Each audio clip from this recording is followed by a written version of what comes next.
Hello जी। आज के इस वीडियो में हम बात करने वाले हैं एक और स्मॉल फाइनेंस बैंक के बारे में। अभी हमने कल ही चर्चा करी थी इक्विटा स्मॉल फाइनेंस के बारे में। अब आज देख लेते हैं उज्जीवन स्मॉल फाइनेंस बैंक का क्या हाल है। अभी तक हम जितने भी स्मॉल फाइनेंस बैंक देखते हुए आ रहे हैं, सब में हमें प्रॉब्लम्स देखने को मिली है। हमें सबका रेट ऑफ ग्रोथ नीचे आता हुआ देखने को मिला है, सबकी एसेट क्वालिटी खराब होती हुई देखने को मिल रही है।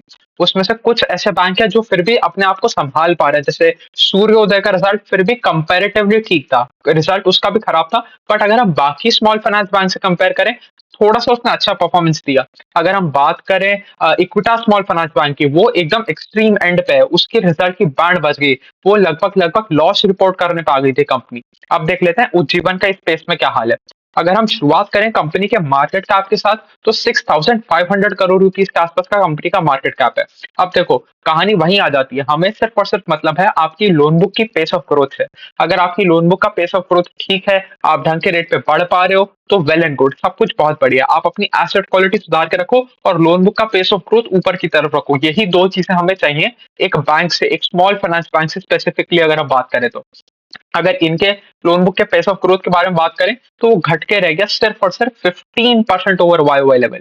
अब देखो, हमारा वही बेसिक कॉन्सेप्ट है कि भाई आप स्मॉल फाइनेंस बैंक में एक इन्वेस्टमेंट करना क्यों चाह रहे हो। हम स्मॉल फाइनेंस बैंक में बड़े प्राइवेट प्लेयर बैंक को छोड़ के या किसी बड़े बैंक को, फुल फ्लेज्ड बैंक को छोड़ के इसलिए आ रहे हैं क्योंकि हम चाहते हैं कि स्मॉल फाइनेंस बैंक ज्यादा रेट पे ग्रो करे एज कम्पेयर टू दोस्त बैंक। अगर वहां पर एसबीआई का 36 लाख करोड़, 36 लाख करोड़ रुपीज के आसपास का लोन बुक 13-14% पे बढ़ रहा है, तो हम स्मॉल फाइनेंस बैंक की तरफ इसीलिए देख रहे हैं क्योंकि हम स्मॉल फाइनेंस बैंक से चाहते हैं कि वो अपनी लोन बुक को 20-25%, 30% के आसपास से बढ़ाएं। उससे कम में फिर उससे बेटर डील तो हमारे पास पड़ी है। तो हमें यहाँ पर हाई ग्रोथ चेस करने के लिए हम स्मॉल फाइनेंस बैंक की तरफ आ रहे हैं, और यहाँ पर हमें वो चीज गायब होती हुई देखने को मिल रही है। और गायब क्यों हो रही है? क्योंकि आपकी एसेट क्वालिटी खराब हो रही है। देखो, कभी भी किसी भी एक एनबीएफसी कंपनी या किसी भी बैंक के लिए, फाइनेंशियल इंस्टीट्यूशन के लिए सबसे बड़ी प्रॉब्लम कब होती है? जब उसकी एसेट क्वालिटी खराब होने लगती है। तो जब भी एसेट क्वालिटी किसी भी कंपनी का खराब होगा, तब आप एक चीज देखोगे, उनका लोन बुक का पेस ऑफ ग्रोथ नीचे आ जाएगा, वो नया डिस्बर्समेंट करना बंद कर देंगे। अगर हम देखें, जैसे इक्विटास के केस में हमने देखा, इक्विटास के केस में उनका उनका जो एक टाइम पे लोन बुक 25-30% से बढ़ा करता था, अब वो सिर्फ सिर्फ और सिर्फ 15% के आसपास से बढ़ रहा है, और उसमें भी डिस्बर्समेंट नेगेटिव चले गए थे। यहाँ पर भी सेम ही केस हुआ। जो ये कंपनी गाइडेंस देके चलती थी कि हम 20% से ज्यादा का लोन बुक ग्रोथ करेंगे, वो 15% डिलीवर कर रही है, और गाइडेंस देने से मना कर दिया है कंपनी ने, कि मैनेजमेंट ने कह दिया कि भाई आप गाइडेंस वाइडेंस के बारे में बात ही मत करो। ना आरओई का गाइडेंस दे रहे हैं, ना लोन बुक ग्रोथ का गाइडेंस दे रहे हैं, ना और कोई गाइडेंस दे रहे हैं। मतलब कंपनी के मैनेजमेंट के एंड से सारी चीजें शेयर होल्डर के ऊपर छोड़ दी गई हैं। और यही पता चलता है कि भाई ये जो स्मॉल फाइनेंस बैंक है, इसमें समय अच्छा नहीं चल रहा है, इनका साइकिल अच्छा चले नहीं रहा। ये चीज भी हमने देख ली। अगर हम बात करें इनके लोन बुक साइज के बारे में, तो 30,000 करोड़ रुपए के आसपास का लोन बुक है। 30,000 करोड़ रुपीज का लोन बुक आप 15% से बढ़ा रहे हो, और वहां पर एसबीआई बैठा है जो 36 लाख करोड़ रुपीज के लोन बुक पे बैठा है, वो भी 13-14% से बढ़ा रहा है। तो इतने बड़ी बुक को, जो आपसे 100 गुने से भी ज्यादा बड़ा है, उस बुक को वो 14% पे भगा पा रहा है, बढ़ा पा रहा है, पर आप यहाँ पर सिर्फ और सिर्फ 15% का ग्रोथ लेके आए हो। तो ये तो बहुत ही बेकार नंबर है। अगर हम बात करें रेट ऑफ डिपॉजिट के बारे में, कि ये तो एक स्मॉल फाइनेंस बैंक है, तो यहाँ पर भी हमें रेट ऑफ डिपॉजिट देखना पड़ेगा। तो रेट ऑफ डिपॉजिट के बारे में बात करें, तो रेट ऑफ डिपॉजिट बढ़ा हुआ है 17% ओवर वाई लेवल। तो ठीक है, ये भी कोई बहुत खास नंबर नहीं है, बहुत अच्छा नंबर है नहीं। अगर हम बात करें, चलो इक्विटास के बारे में बात कर ले, तो इक्विटास का एटलीस्ट जो डिपॉजिट का पेस ऑफ ग्रोथ था, वो अच्छा था, वो 29% के आसपास आ रहा था। तो इससे हमें क्या चीज समझ में आती है? देखो, बैंक क्या कर रहा है, एक तरफ से पैसा उठा रहा है, दूसरी तरफ पैसा लेंड कर रहा है, और बीच में एक छोटा मार्जिन बना रहा है। तो अगर जिस बैंक का इनफ्लो बहुत तेज है, तो अगर उनकी एसेट क्वालिटी सुधर जाए, तो वो अपना आउटफ्लो भी उसी रेट पे बढ़ा देंगे, उनको कोई बहुत ज्यादा प्रॉब्लम आएगी नहीं। बट यहाँ पर क्या देखने को मिल रहा है कि यहाँ पर आपका डिपॉजिट का ग्रोथ रेट भी उस पेस पे नहीं बढ़ पा रहा। तो यहाँ पर ये एक और प्रॉब्लमैटिक चीज है। तो इक्विटास के साथ तो क्या होगा, जैसे उनकी एसेट क्वालिटी सुधारने लगेंगी, वो अपने डिस्बर्समेंट को वापस ऊपर ले जाएंगे, वो अपनी लोन बुक ग्रोथ को वापस 30%, 25% के आसपास ले जाएंगे। इनको अभी भी प्रॉब्लम आएगी। पहले इनको अपनी एसेट क्वालिटी सुधारनी पड़ेगी, एसेट क्वालिटी सुधारने के बाद इनको अपना डिपॉजिट का रेट ऑफ ग्रोथ ऊपर लेके आना पड़ेगा, तब जाके इनका ग्रोथ का इंजन चालू होगा। ये चीज हमें समझ के चलना पड़ेगा। अगर इनके कासा रेशो के बारे में बात करें, तो इनका कासा रेशो थोड़ा सा इंप्रूव हुआ। ये एक अच्छी चीज है, कासा रेशो आपका इंप्रूव हो रहा है और वो इंप्रूव हुआ from 24% to 26% over a Y Y level. अगर हम कॉस्ट ऑफ फंड्स के बारे में बात करें तो कॉस्ट ऑफ फंड्स मोर और लेस स्टेबल रहे over a Y Y level. और अगर हम बात करें डिस्बर्समेंट के बारे में तो यहाँ पर भी हमें नेगेटिव डिस्बर्समेंट देखने को मिल रहा है of 6.5% over Y Y level. तो यहाँ पर भी काम सारा का सारा खराब ही हो रहा है। अब देखो एक और चीज समझते हैं। जैसे वहां पर हमने देखा था इक्विटास के केस में कि आपको हर जगह कंप्रेशन ही कंप्रेशन देखने को मिल रहा था। आपके निम्स कंप्रेस हो रहे थे, आपका आरओए कंप्रेस हो रहा था, आपका आरओई कंप्रेस हो रहा था। यहाँ पर भी सेम चीज है, सारी की सारी चीजें कट कॉपी पेस्ट बिल्कुल सेम हो रही है।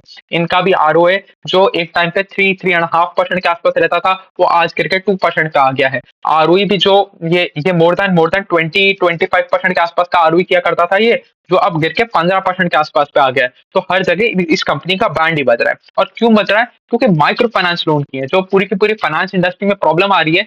जो भी बंदा माइक्रो फाइनेंस लोन कर रहा है आज के डेट में, उसको थोड़ा तो थोड़ा, ज्यादा तो ज्यादा प्रॉब्लम तो आ ही रहा है, सबको आ रहा है। और इनके साथ भी वही केस है। और इनका तो सारा का सारा एक्सपोजर आपके माइक्रो फाइनेंस वाले सेगमेंट में था।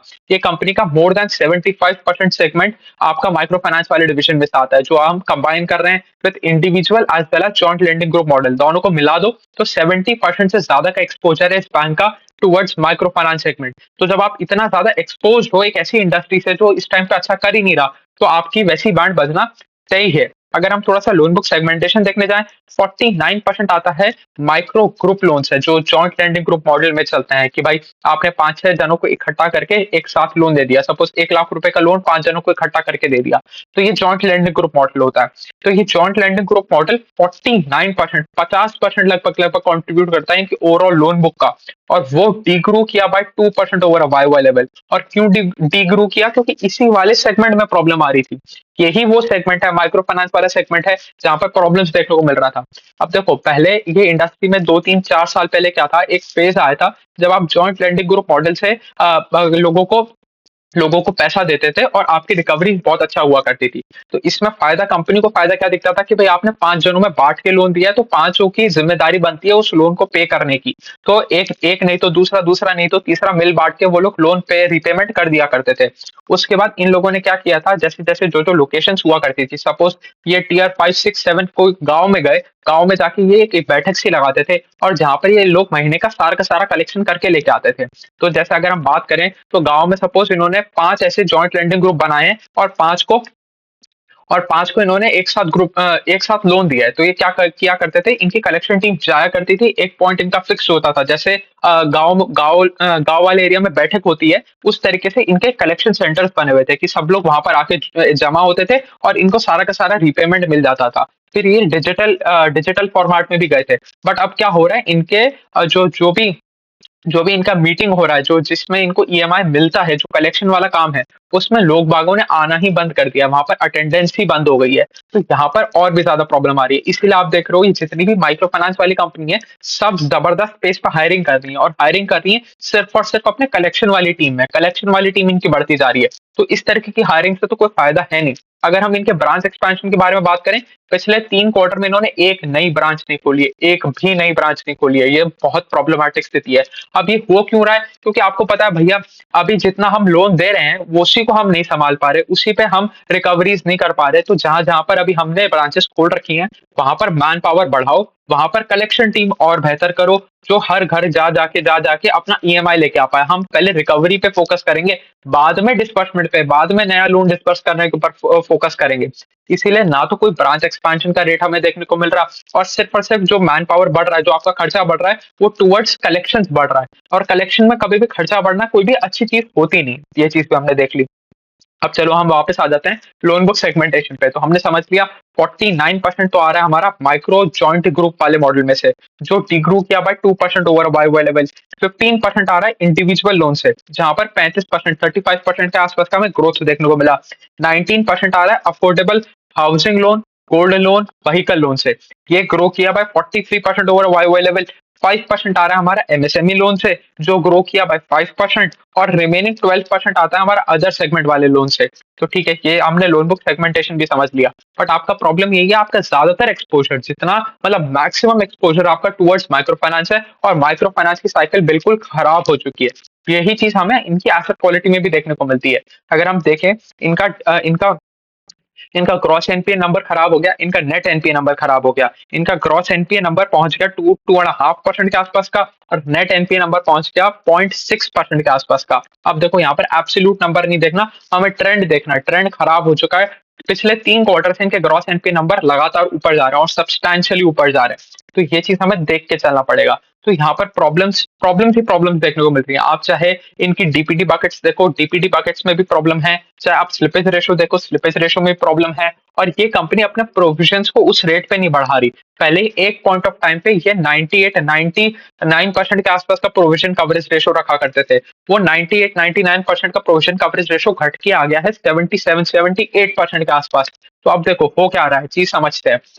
अगर आप एक एनबीएफसी हो और आपको लगता है कि भाई आपका दिया हुआ कुछ लोन खराब हो जाएगा, तो आज के दिन आप अपने ऑपरेटिंग प्रॉफिट में से कुछ पैसा साइड निकाल के रखते हो, प्रोविजंस बना के रखते हो। तो आपका जो ग्रॉस एनपीए है, जो आपका ग्रॉस एनपीए में से आप प्रोविजंस हटा देते हो तो आपको मिलता है नेट एनपीए। तो देखो, एक होता है प्रोविजन कवरेज रेशो कि भाई जितना आपके पास डाउटफुल एसेट्स हैं, जितने पे आपको लग रहा है कि भाई आपका लोन खराब हो सकता है, उसके ऊपर कितना आपने अपना प्रॉफिट साइड निकाल के रखा हुआ है, उसके ऊपर आपने कितना प्रोविजन बना रखा है, इसको बोलते हैं हम पीसीआर। तो एक पॉइंट ऑफ टाइम पे ये कंपनी 98% के आसपास का पीसीआर बना के चलती थी। और अब जिससे इनकी जो बैलेंस शीट है उसके ऊपर बहुत ज्यादा घाटा ना पड़े, बहुत ज्यादा फर्क ना पड़े, इसकी वजह से ये अपना पीसीआर रेशो को नीचे लेके आ रहा है। उसके बावजूद भी कंपनी का जो प्रोविजन है वो 200% के आसपास का राइज देखने को मिला। 3 गुना हो गए ओवर अ वाई लेवल। तो बहुत ही प्रॉब्लमेटिक स्थिति इनके में चल रही है, ये चीज में हमें देखना पड़ेगा। और ज्यादातर प्रेशर आ कहां से रहा है, हमारा एमएसएमई लोन वाले डिवीजन में से ज्यादातर प्रेशर आ रहा है। और एमएसएमई लोन वाले डिवीजन के साथ साथ जो हमारा एमजीएल लोन्स है, जो जॉइंट लैंडिंग ग्रुप मॉडल वाले लोन्स है, वहां पर हमें प्रेशर देखने को मिल रहा है।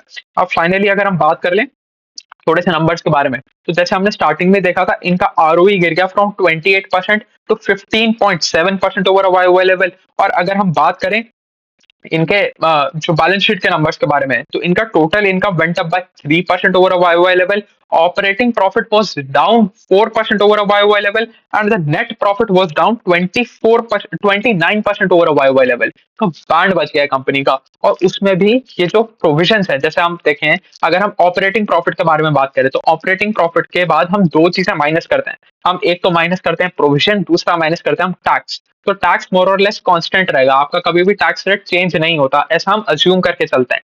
तो अगर ये अजम्पशन बनाया हमने, तो हमें देखने को मिलेगा कि भाई आपका जो भी वेरिएबल है वो है आपके प्रोविजंस। तो अगर किसी कंपनी के प्रोविजन बहुत तगड़े पेस पे बढ़ गए, बहुत तगड़े पेस पे बढ़ गए, तो उनका नेट प्रॉफिट कम आ जाता है। अगर किसी के प्रोविजन बहुत तगड़े पेस पे कम हो गए, तो उनका नेट प्रॉफिट बूस्ट हो जाता है। अब ये कंपनी क्या कर रही है, अपने पीसीआर को नीचे लेके आ रही है। तो अगर ये लोग अपना पीसीआर मेंटेन करके रखते हैं 98 99% के आसपास का, तो इनको और भी ज्यादा प्रोवाइड करना पड़ता और ज्यादा पैसा निकालना पड़ता। अब वो प्रोविजन नीचे लेके आ रहे हैं, इसीलिए हमें थोड़ा सा यहाँ पर प्रॉफिट देखने को मिल रहा है, नहीं तो यहाँ पर स्थितियां और भी ज्यादा खराब है।